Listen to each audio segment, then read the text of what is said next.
باللہ من الشیطان الرجیم بسم اللہ الرحمن الرحیم الحمد للہ رب العالمین الحمد للہ رب العالمین سورۃ الفاتحہ کی پہلی آیت مبارکہ ہے، اور اس آیت مبارکہ میں اللہ رب العزت اپنی تعریف کا ذکر فرماتے ہیں۔ تمام تعریفیں اللہ تعالیٰ کے لیے ہیں جو تمام جہانوں کا رب ہے۔ الحمد للہ رب العالمین، تمام تعریفیں اللہ کے لیے ہیں جو تمام جہانوں کا رب ہے۔ ہم حمد کا معنی دیکھیں گے سب سے پہلے کہ حمد کسے کہتے ہیں۔ تو حمد کسی کی اس کی اپنی اختیاری خوبی پر تعریف کرنا، تو اس کے دو ارکان ہو جاتے ہیں حمد کے۔ ایک تو اس میں تعریف ہو، یعنی زبان سے تعریف کی جا رہی ہو، اور دوسرا کہ جس خوبی پر تعریف کی جا رہی ہے وہ خوبی اس کی اپنی ہو، ذاتی خوبی ہو۔ تو اختیاری خوبی ایک شرط ہے اس میں کہ خوبی اپنی ہو، اور دوسری شرط یہ ہے کہ اس پر جو تعریف کی جا رہی ہے وہ زبان سے کی جا رہی ہو۔ یہ اس لیے کہ اس کے ساتھ دو لفظ اور بھی ہیں جو یہاں استعمال ہو سکتے تھے، یعنی الحمد کے بجائے المدح بھی کہا جا سکتا تھا، لیکن المدح اس لیے نہیں فرمایا کہ مدح کسی بھی خوبی پر تعریف کرنے کو کہتے ہیں، وہ خوبی اختیاری ہو یا اختیاری نہ ہو۔ یعنی اختیاری خوبی ہو تب بھی المدح کہا جا سکتا ہے، اور اختیاری خوبی نہ بھی ہو، غیر اختیاری خوبی ہو تب بھی المدح للہ کہا جا سکتا ہے۔ اختیاری اور غیر اختیاری کا مطلب یہ ہے کہ ہم اگر کسی پھول کی خوبصورتی کی تعریف کر رہے ہیں تو پھول کی خوبصورتی اس کے اپنے اختیار میں نہیں ہے، بلکہ وہ اللہ رب العزت کی عطا کردہ ہے۔ تو اگر ہم المدح للہ کہیں تو یہ ایسی ہو جائے گا جیسے ہم پھول کی تعریف کر رہے تھے کہ پھول بڑا اچھا ہے، پھول کی بہت خوبیاں ہیں، حالانکہ اس کی جو خوبیاں ہیں وہ اس کی اپنی نہیں ہیں، اپنے اختیار میں نہیں ہیں، ذاتی نہیں ہیں، بلکہ اللہ رب العزت کی عطا کرتا ہے۔ تو الحمدو کہنے سے یہ معنی سمجھ آتا ہے کہ اللہ کی جو خوبیاں ہیں وہ اپنی ہیں، وہ کسی کی عطا کردہ نہیں ہیں۔ اس کے ساتھ ہی ایک اور لفظ استعمال ہوتا ہے، وہ ہے شکر۔ تو شکر بھی تعریف ہوتی ہے، لیکن اس میں یہ ہوتا ہے کہ کسی نعمت کے ملنے پر تعریف ہوتی ہے۔ تو گویا کہ تعریفیں ہمارے پاس تین طرح کی ہو گئیں۔ ایک تعریف کسی کی اپنی ذاتی خوبی پر، ایک تعریف کسی کی غیر اختیاری خوبی پر، اور ایک تعریف کسی کی طرف سے نعمت کے ملنے پر۔ جس کی طرف سے نعمت ملی ہے اس کی بھی خوبی اور تعریف کرنا، یہ ہے شکر۔ اقسام شکر جو ہے وہ تین ہیں۔ پہلی ہے زبان سے شکر کرنا، دوسری ہے دل سے شکر بجا لانا، اور تیسری ہے اعضاء سے شکر ادا کرنا، یعنی تعظیم کرنا، ادب اور احترام کرنا، وقت اور عزت دینا۔ یہ اعضاء سے بھی ہو سکتا ہے، یہی چیز دل میں بھی ہو سکتی ہے، اور یہی چیز لفظوں میں بھی بیان ہو سکتی ہے۔ لیکن شکر اور حمد میں یہ فرق ہو گیا کہ شکر گویا کہ ایک بہت بڑی چیز ہے، اور حمد اس کے ماتحت آتے ہیں۔ یعنی حمد صرف زبان سے ہوتی ہے، اور شکر زبان سے بھی ہو سکتا ہے، دل سے بھی ہو سکتا ہے، اعضاء سے بھی ہو سکتا ہے۔ لیکن ایک لحاظ سے شکر حمد کے تحت بھی آتا ہے، یعنی اگر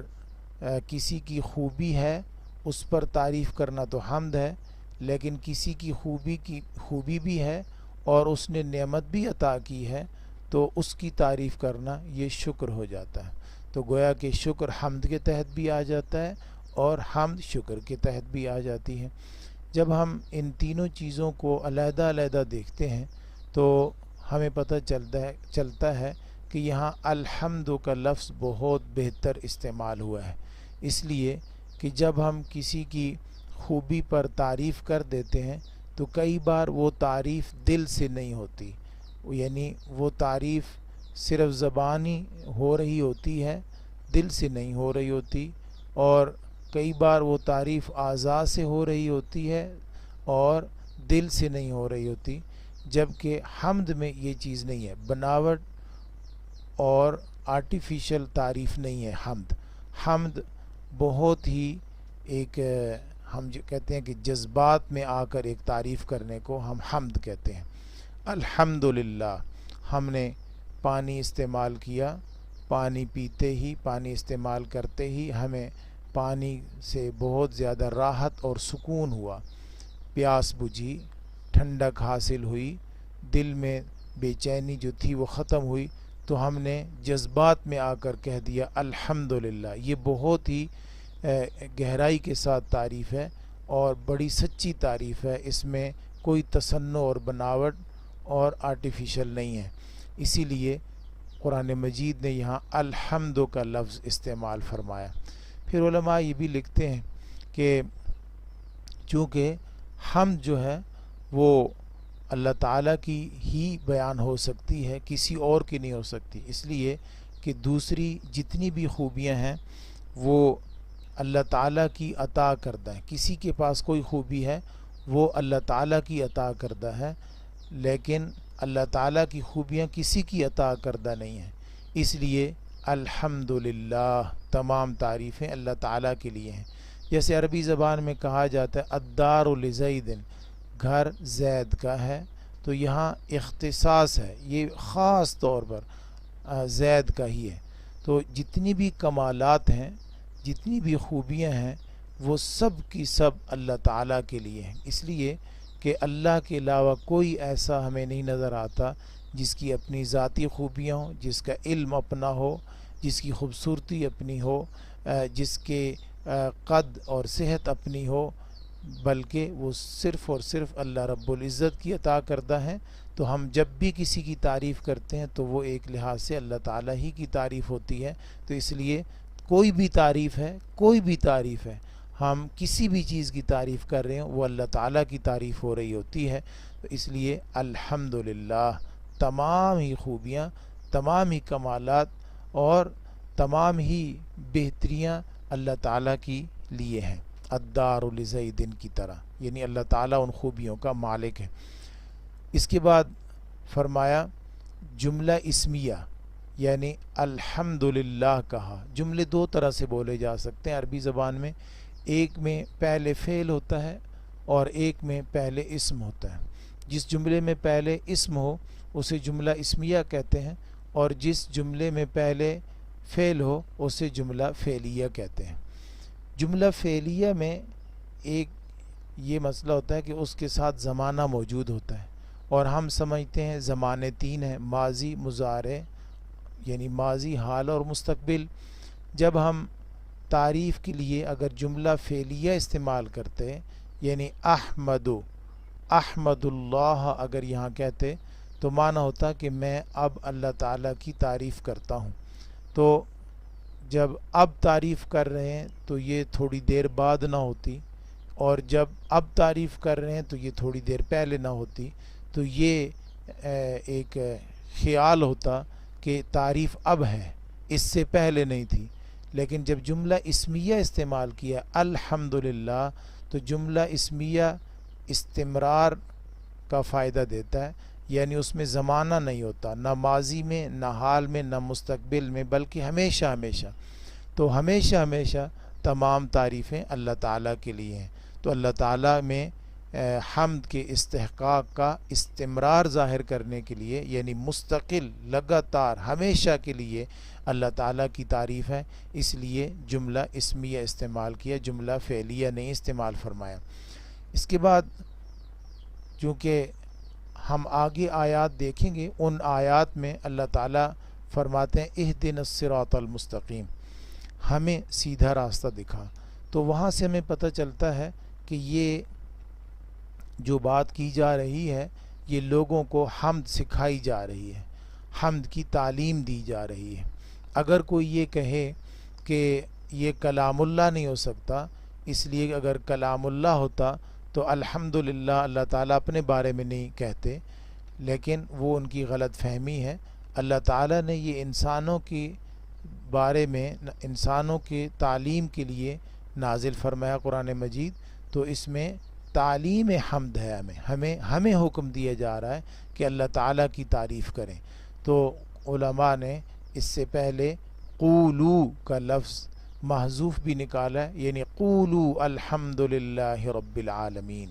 کہو کہ تمام تعریفیں اللہ تعالیٰ کے لیے ہیں۔ تو اس حساب سے قولو اس سے پہلے مقدر بھی ہو سکتا ہے تاکہ اگلے جملوں کے ساتھ اس کی مناسبت پیدا ہو جائے، جیسے اہدنا الصراط المستقیم ہے، اس جملے کے ساتھ مناسبت پیدا کرنے کے لیے ہمیں سکھایا جا رہا ہے کہ قولوا الحمدللہ رب العالمین۔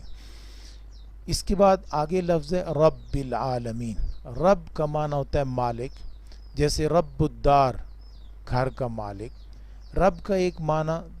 آہستہ آہستہ آہستہ آہستہ درجہ کمال تک پہنچانے والا، یعنی کسی چیز کے اندر ایسی صلاحیتیں رکھ دینا، ایسے لوازمات رکھ دینا کہ وہ آہستہ آہستہ پروان چڑھتا رہے۔ ہم دیکھتے ہیں کہ کوئی بھی چیز ہمارے سامنے برن ہوتی ہے، پیدا ہوتی ہے، وہ بہت نحیف، کمزور اور بہت چھوٹی ہوتی ہے، لیکن وہ جیسے جیسے وقت گزرتا جاتا ہے ایسے ساتھ ساتھ وہ اپنے عروج تک، اپنے کمال تک چلی جاتی ہے، اور اس کو کمال تک پہنچانے والا صرف اور صرف اللہ رب العزت ہے۔ تو رب کا مطلب ایک ہو گیا مالک، اور رب کا ایک مطلب ہو گیا آہستہ آہستہ درجہ کمال تک پہنچانے والا۔ اس کے بعد لفظ استعمال فرمایا العالمین۔ العالمین جو ہے وہ عالم کی جمع ہے، اور عالم کہتے ہیں وہ چیز کہ جس کے ذریعے سے کسی اور کا علم ہو، جو کسی اور کے علم کے لیے رکھی گئی ہو۔ ہم اس پوری کائنات کو دیکھتے ہیں تو اس پوری کائنات میں جتنی بھی چیزیں ہیں، ان ساری چیزوں کو دیکھ کر، ان میں سے ایک ایک چیز کو دیکھ کر ہمیں یہ پتہ چلتا ہے کہ ان کو پیدا کرنے والا، ان کے اندر بڑھنے کا نظام رکھنے والا، ان کی غذاؤں کا بندوبست کرنے والا کوئی ہے، اور اسی کو ہم اللہ کہتے ہیں۔ تو ان تمام جہانوں کا جو آہستہ آہستہ ان کو کمال تک پہنچانے والا ہے، اس کے لیے تمام حمد ہیں، یا اس پورے جہان کا جو رب ہے اس کے لیے تمام تعریفیں ہیں۔ تو عالم کہتے ہیں جس سے صانع معلوم ہو، بنانے والا کا علم ہو۔ ہم کائنات کو دیکھتے ہیں تو ہمیں پتہ چلتا ہے کہ اس کا کوئی خالق ہے۔ تو اس میں جتنی بھی ممکنات ہیں، کوئی بھی چیز اس جہان میں ہو سکتی ہے، تمام ممکنات جو ہیں وہ عالم ہیں۔ اللہ تعالیٰ کے علاوہ باقی سب جو کچھ بھی ہے وہ سارے کا سارا ممکن ہے، اور اس سارے کا سارے کا کوئی نہ کوئی پیدا کرنے والا ہے، اور اسے ہی ہم پیدا کرنے والے کو اللہ کہتے ہیں۔ تو تمام ممکنات کی وجہ سے ہمیں ایک رب کا، تمام ممکنات کی وجہ سے ہمیں ایک صانع کا، ایک بنانے والے کا، ایک خالق کا احساس ہوتا ہے، علم ہوتا ہے، اور وہ ہے رب العالمین۔ فرعون نے حضرت موسیٰ علیہ السلام کی دعوت پر اعتراض کرتے ہوئے یہ پوچھا وما رب العالمین،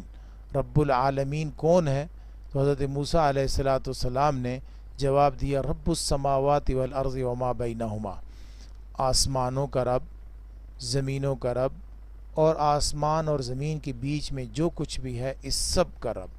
یعنی یہاں یہ پتہ چلتا ہے کہ حضرت موسیٰ علیہ السلام فرما رہے ہیں کہ رب العالمین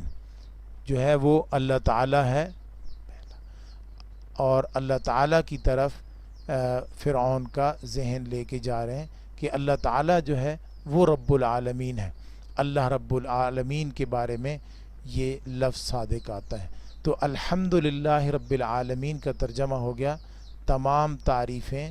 تمام خوبیاں اور تمام شکر اللہ رب العزت کے لیے ہیں، جو تمام جہانوں کا پالنے والا اور رب ہے۔ السلام علیکم ورحمۃ اللہ وبرکاتہ۔